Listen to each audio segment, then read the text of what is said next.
Hello, welcome to another video. I feel like I haven't done a sit-down video in ages. Whenever I sit down to do a sit-down video though, I always feel like I say, I haven't done one of these in ages.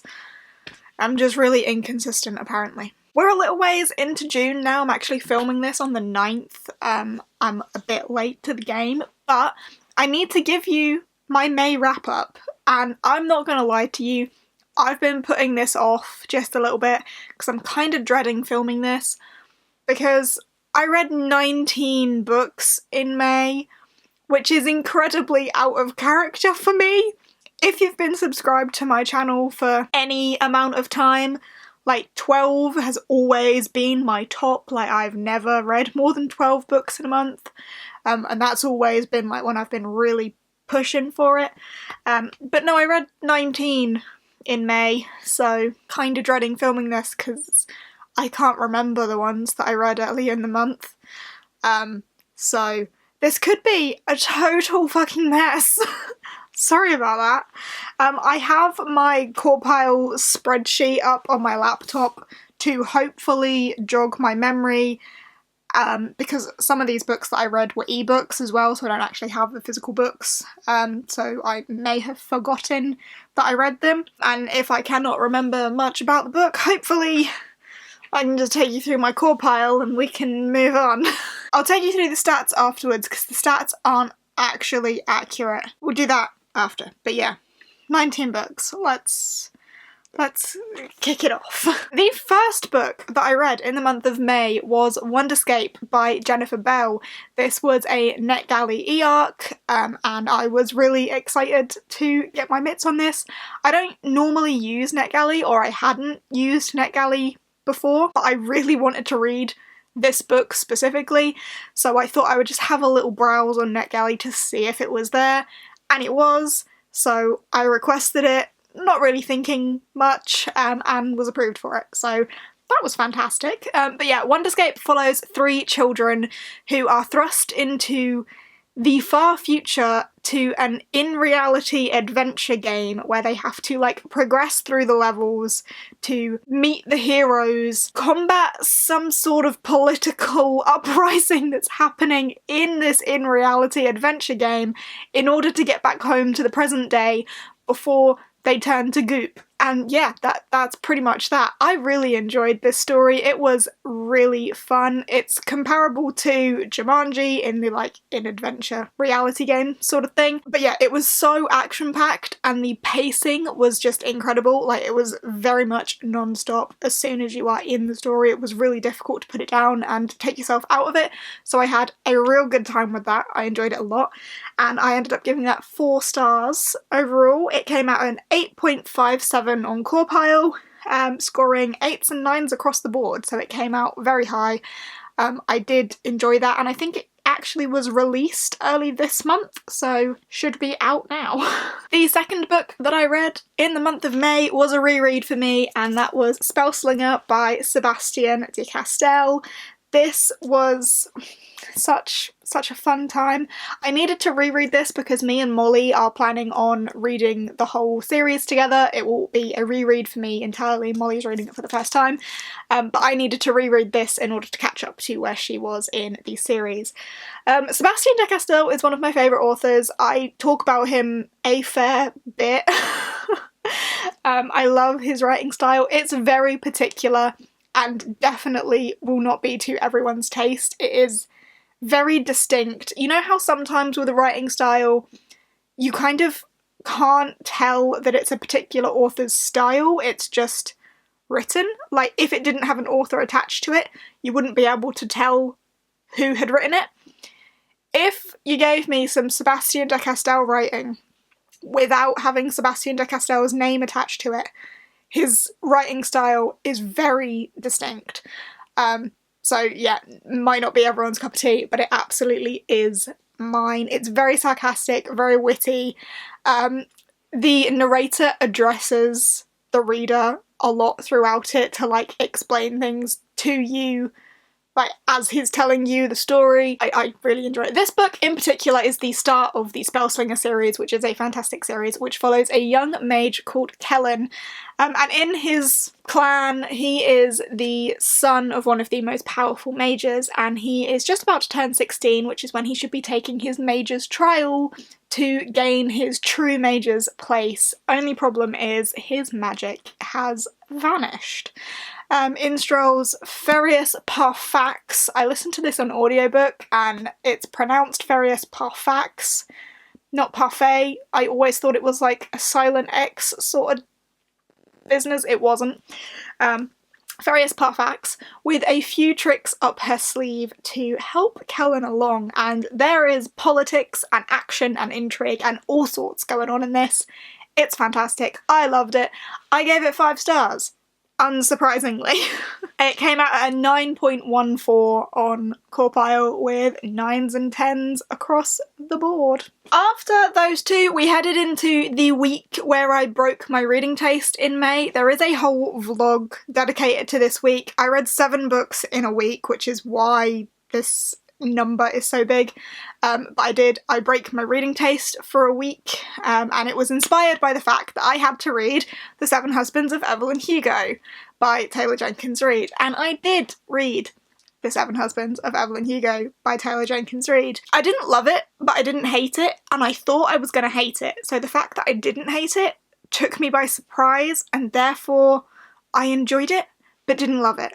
Like, do you follow? Was that coherent? I don't think it was. Everyone knows what The 7 Husbands of Evelyn Hugo is about, right? It's about Monique, the journalist who has to write a story on Evelyn Hugo's life, and it's like her final life story where she's coming clean about everything that she's done in her life and how she's a terrible person, and going through each of her 7 husbands. It got 3 stars for me, which is not a bad rating. It came out at 6.71 overall. It got a range within Corpile. Like, I gave the plot a 5. I really did not care for the plot very much.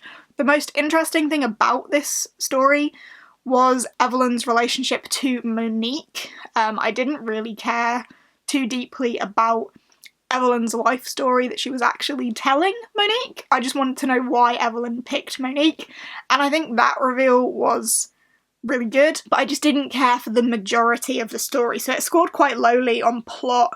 Logic was pretty high, I gave that a 9. Characters, 7. I know a lot of people say Evelyn Hugo's written in a way where you feel like she's a real person, and I get that. I just still didn't care, and I don't know if this perhaps comes from the part of me that, like, doesn't care for celebrity life at all. Like, I don't keep up with what the celebs are doing, and did it feel a bit too much like that? Perhaps. I don't know. So yeah, it came out at a 3 overall with a range of scores: 7, 5, 8, 5, 6, 9, 7, so I had conflicting opinions, but I talk about it a lot more in that vlog if you want to watch that vlog. The next thing I read for that week was Heartstopper Volume 1, and I also read Heartstopper Volume 2 and Heartstopper Volume 3. In fact, I read everything that was available from Heartstopper on the website where you can read Heartstopper for free online, which is where it's kind of messed up my stats because I don't have page counts for all of those, so I just kind of lumped it all together as Heartstopper in my spreadsheet and just used the page count for Volume 1 because I didn't have the page counts for Volume 2 and Volume 3 because I was reading it online. So my rating for Volumes 1, 2 and 3 are not separate. I've kind of just bunched it all together, but I do definitely have separate thoughts. But for an overall rating, it came out at a 3-star, which surprised me a lot because a lot of people said to me before I read Heartstopper, don't read it. You will hate it. It's going to be one of those things that just gets under your skin. You are not going to like it. It's going to make you angry. Don't read it. Because I really despise soppy romance stories for the sake of being soppy and just bleh. Which I mean is exactly what Heartstopper is. But I didn't hate it. I definitely think I enjoyed Volume 1 the best, but I did also like, is it Volume 3 where they go to Paris? I don't know. It just gets bundled together in my brain. I enjoyed it. I liked the characters. I feel like it could very well just serve as one big thing mushed together, but it got old pretty quick. Like, I thought Nick and Charlie were cute, but like then I was kind of bored of them being cute, and like it didn't feel like it had that much substance, but it did, because it was the story of Nick coming out, I suppose, and how he came around to doing that, and then I can see where the story's going, so it does have a plot. I don't know, I got a bit bored of the cutesy ickiness, but I didn't hate it overall, and it got a 3-star overall. I cannot rate them individually, I'm sorry. I don't know what the page count was for that, so that's why I say my stats are a bit muddled, because that's not quite right. And the sun's out, so now the lighting's changed again. I'm sorry. The next thing that I read in that week of breaking my reading taste was The Princess Saves Herself in This One by Amanda Lovelace. This is a poetry collection that I have had on my shelf for a really, really long time. Now the sun is really out, and it's too bright. Why? I'm really sorry about this. But yeah, this is a poetry collection that I've had on my shelf for a really long time. It's supposed to be about how young women can save themselves and don't need a man to come and save them, and are capable of looking after themselves and breaking free of their own cages, blah blah blah blah blah. And I get it, but I just don't. It wasn't for me. It wasn't for me. I gave it a 2-star. It came out at 3.43 on Corpile. I gave it a 4 for enjoyment, a 2 for intrigue, because I didn't care. I gave it a 1 for characters, because it's poetry, and I mean, there was a character. I suppose the princess herself is a character, but like, meh, it wasn't for me. I don't feel like I can speak on this, because we're just gonna move on. We're just gonna move on. Following on from that, still in the breaking my reading taste for a week, I read The Good Girl's Guide to Murder by Holly Jackson, or A Good Girl's Guide to Murder, sorry, by Holly Jackson.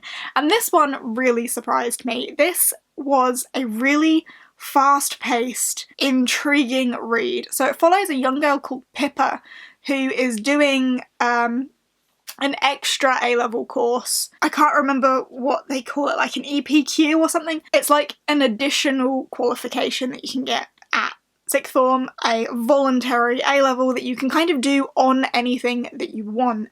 And Pippa has decided to do hers on a local missing persons case, where a local boy was accused of the murder, but he committed suicide, so they never got a confession out of it, and something about it's just never sat quite right with Pippa. She does not think that he did it. So she picks that as her like topic for her course and is trying to solve this missing persons / murder / suicide mystery thing, you know, whilst keeping her life on track, because as well as doing this additional course, she has to keep up with the rest of her life. I was a little bit apprehensive about it, just because it's got like that school setting sort of vibe, and I wasn't sure if I would get along with that. But it does mostly follow the murder mystery aspect. But then also I wasn't sure if I would like that, because murder mystery is not normally my sort of thing. But this just worked for me. I enjoyed it a lot. It ended up getting a 7 overall on Corpile, which is a 4-star. It surprised me and was my favourite read of that week. So I give that a thumbs up. It got 6, 7s and 8s across the board. So pretty good. Plot and intrigue got 8. And I mean, that's what we were there for, really. And the last book that I read for my breaking my reading taste for a week was Giant Days by Non Pratt, the novelisation of the comics. So the comics are by John Allison. I really like the comics. Non Pratt took the characters, the setting, that story, and has turned it into a traditional novel. I didn't like this. I think it ruined Giant Days for me. It took away from what Giant Days is for me. Giant Days follows these 3 girls, Susan, Esther and Daisy, who have gone to university, and it's just, or the comics at least, are just a slice of life fun story about how these 3 girls are surviving at university, what they're doing, what their little friendship group gets up to. It's all good fun. I really enjoy the comics. They're a great break. They're fun and lighthearted.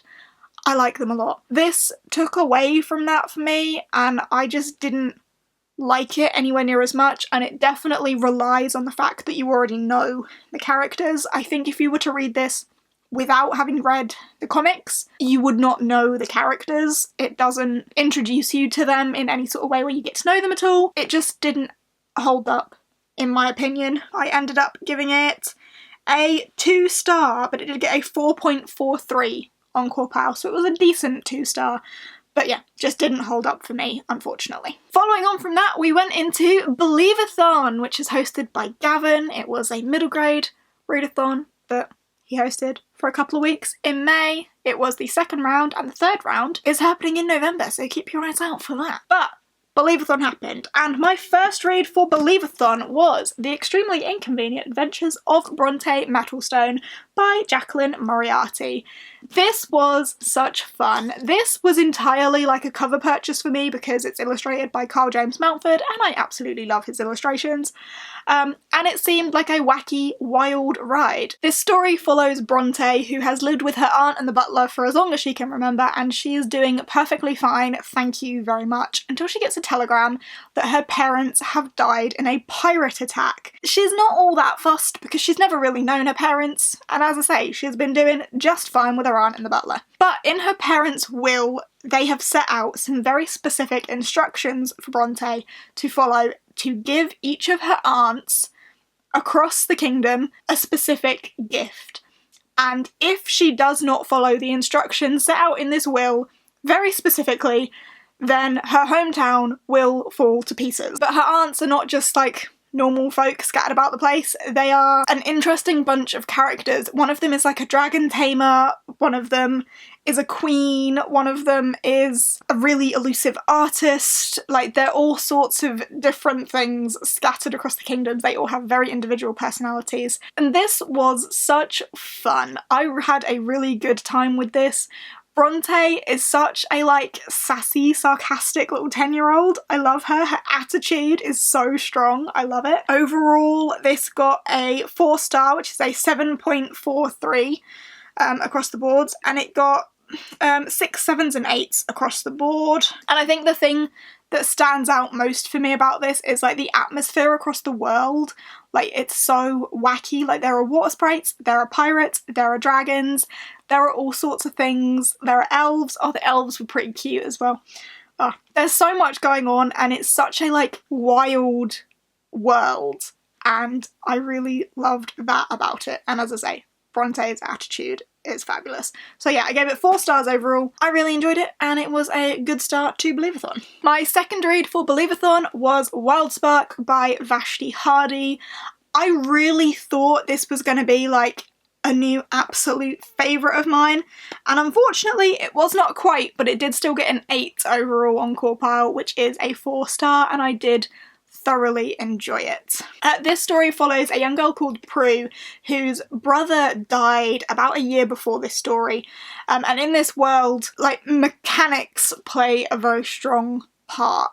And Prue's brother and her used to like build the mechanical animals for the farm and like mechanical tools and stuff for the farm, and they were pretty good at it. One day a guy comes from like the main city, Medlock, to offer an apprenticeship to go to the guild, something to do with the guild, some sort of mechanics guild, I'm sorry, I can't remember, in Medlock. And the thing that's special about Medlock is that not only is mechanics such a big thing, but these mechanics come to life. Or the mechanics don't come to life, life comes to them. And like the spirits or the ghosts of those who have passed away are put into machines and then brought back to life. Like, these spirits reanimate these machines that then operate almost as people. It's a very unique world, and I think in order to understand it, you really have to read it. I can't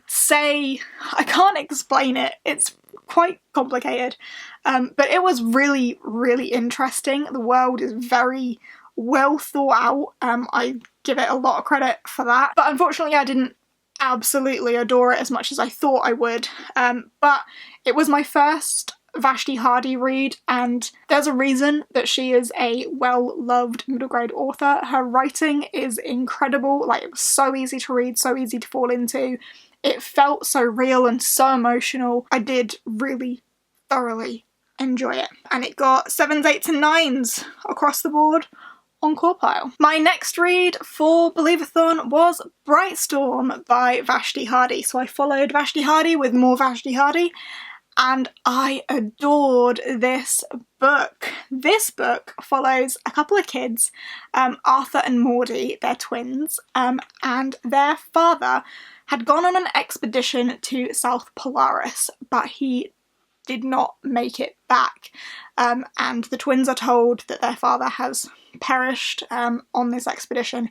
But the facts that they are given do not quite line up, and they do not quite believe everything that they have been told. So Arthur and Maudie take it upon themselves to somehow get themselves on an expedition to South Polaris to find the truth for themselves. I adored this. One, the like adventure vibes kicked off from page 1, and I immediately was like there for the adventure. Loved it. 2, they're going to South Polaris, and I love myself some polar fantasy, and it feels very polar fantasy, so there's that too. Arthur and Maudie as characters, I just adored them so much. The side characters as well, I adored them as well. Oh, the plot, I was so there for it. I was so intrigued. Absolutely loved it. This got 8s, 9s and 10s across the board. It got a 10 for atmosphere, guys. It was that good.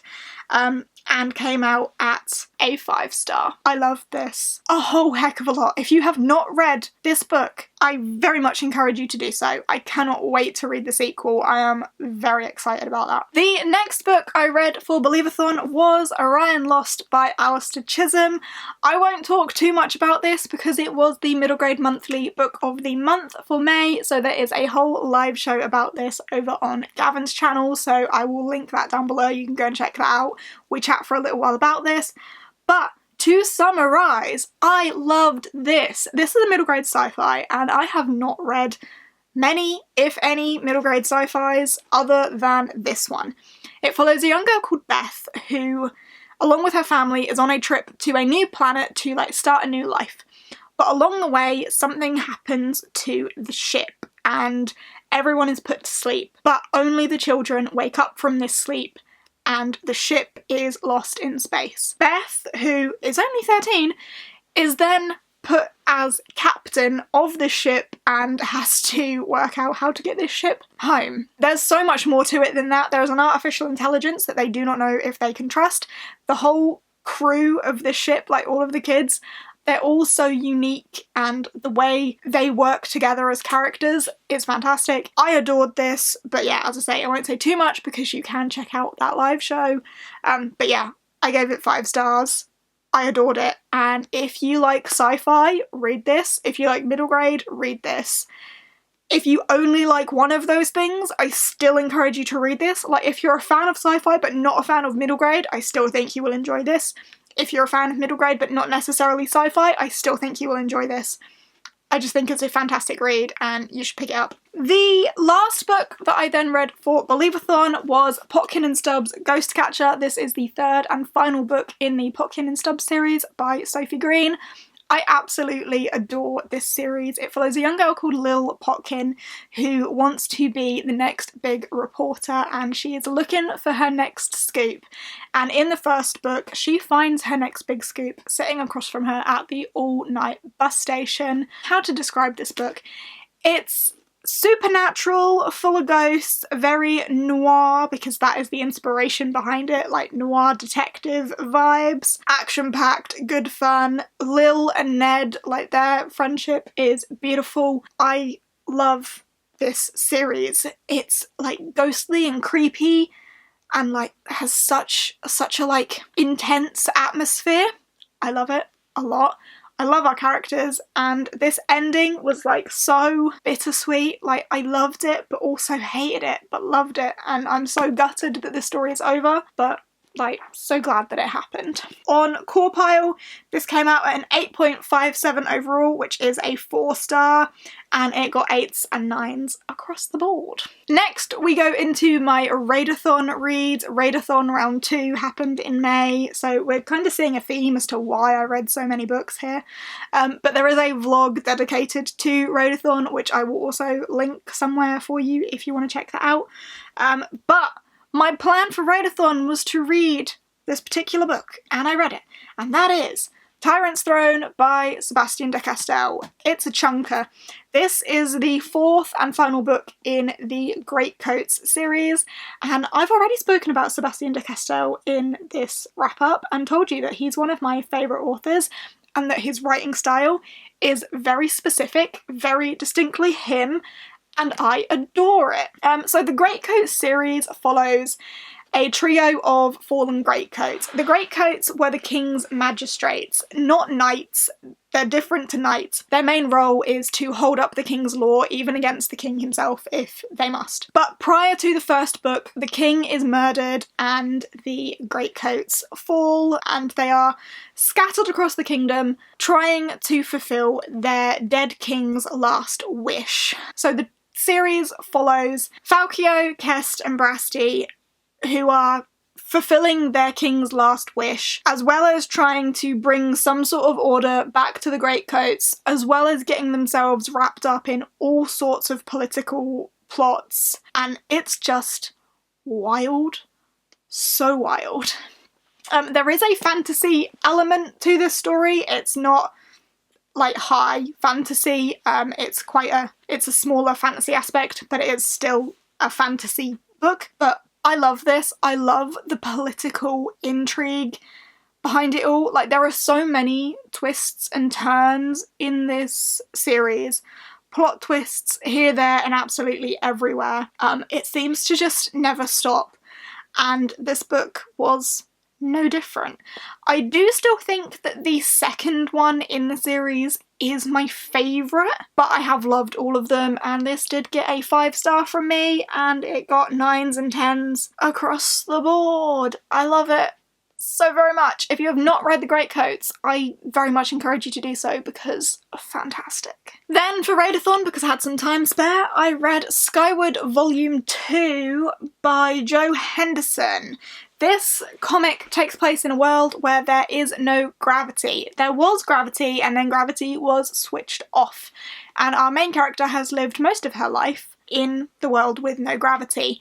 But her father lived before G-Day, which is the day that the gravity was turned off. And our main character gets herself wrapped up in a little plot that she probably shouldn't have got herself involved in the first place. But then it kind of becomes her mission to get involved in this particular plot surrounding what is going on with gravity. I don't want to say too much because I don't want to like spoil anything that happens in the first volume. But this volume is called Here There Be Dragonflies, I believe. Yes, Here There Be Dragonflies. Because there are giant murderous dragonflies in this volume that are kind of stuck to the forest as a side effect of the zero gravity.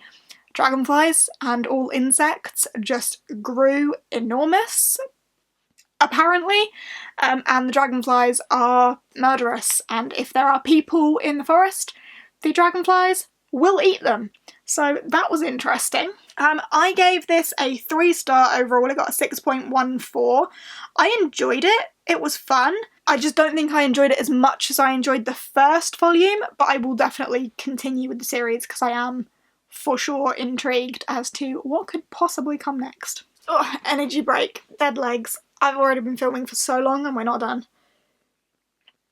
The last book that I then got in for Raidathon was Come Tumbling Down by Shauna Maguire. This is the 5th, I think, book in the Wayward Children series. They're just a series of very short novellas. I enjoyed the first book an awful lot in this series, and I feel like I've just gradually been enjoying them less as the series goes on, and I think this was possibly my least favourite instalment. This story follows Jack and Jill's world. We've been to Jack and Jill's Portal World before in this series, and we're kind of taken back there for this one, along with some of the other characters who have not been to Jack and Jill's Portal World before, which is the Moors. It's kind of like a vampire and mad scientist combined world. It's quite like dark and gloomy. The sun is like right on my face. Do you have to do this right now? Really? But yeah, I just didn't care for this story. Like, I don't know, I feel like the first book was so good. Like, you were introduced to so many characters, and I feel like Sean Maguire built such incredible characters in such a little page space in the first book. And just none of the books have hit me that hard since. And I didn't feel anything necessarily strongly about this. It got a 6 overall on Corpile, which is a 3-star. I did give it an 8 for atmosphere, because the atmosphere of that Portal World, like the gloomy vampire, mad scientist world that they're in, the Moors, does have a very strong atmosphere. And I feel like giving it that 8 for atmosphere is what really pulled that score up, because otherwise it got a lot of 5s. I just feel very meh about this book. We're nearly there! The next book I finished was King of Scars by Leigh Bardugo, which I was buddy reading with Becca from Becca and the Books. This is the 6th book in the Grishaverse, but the first book in the Nikolai duology, but you should still read it after you've read the Shadow and Bone trilogy and the Six of Crows duology. So it is, yeah, the 6th book, but technically the first book in a duology. And it follows Nikolai, and I really cannot say anything else without spoiling the 5 previous books. I can tell you what I scored it though. It got a 6.14 overall on Corpile, which is a 3-star. That sun is really doing something, isn't it? Can you not? I'm just going to block out the sun with the book so I can carry on, because it's proper winding me up. But I feel like this book was setting up for something great to happen in the sequel, because it's a duology, so the 2nd book in the Nikolai duology I think is going to be a lot better than this one was. I feel like it was a lot of setting up for bigger things to come. The plot of this by itself, I feel, didn't necessarily do much or mean much. I mean, I gave it a 5 for plot on Corpile, so clearly. But the characters that we are familiar with from the previous book, so of course I enjoyed the characters. I liked the selection that we were following. But yeah, otherwise nothing really memorable to say about this one, other than I think it's setting up for something great to happen in the 2nd book, because the way it finished, like the end of this, is definitely a setup for the next book, for sure. Can the sun go away? Maybe. And we're so close to being done. We have 1 book left. If I sit back here, I'm probably out of focus, but I'm like hiding from the sun. I'm sorry. Right, the final book that I then finished in May was City of Brass by S.A. Chakraborty. I adored this as well. I loved this. I think the sequel is going to be even better, but I loved this a lot. This follows a young girl called Nari who lives in Cairo. She's kind of living a little bit rough, like she's conning people out of money in order to survive in Cairo. She wants to be a physician or a doctor of some sort, because she has some sort of affinity for healing and like detecting illnesses and so on. When Nari is performing one of her cons, she accidentally summons a Jinn warrior. And this sets off a wild trail of events, where Nari discovers nothing about her life is what she thought it was. All of the things that she never believed in may potentially be true, and there is more to her than she knew, and the world of the Jinn than she knew. And I don't know how much I can say without spoiling this, but they travel to a place where magic is everywhere, and it's so beautiful, so atmospheric. I loved this. I loved Nari and Ali as well, who's the other character that we follow, who's like the prince of the Jinn. Oh, the sun's gone away. Almost. Yeah, the characters I just loved them all. There was none that I didn't like. Like, it's dual perspective. We follow Nari and Ali, but like all of the side characters, everyone brought something interesting to this story. And even the characters that are like clearly the bad guys, they were still interesting. Like, I didn't want this book to end, and I'm very, very much looking forward to reading the sequel for this at some point. This came out at a 4-star, 8.43, so a very high 4-star with 8s and 9s across the board.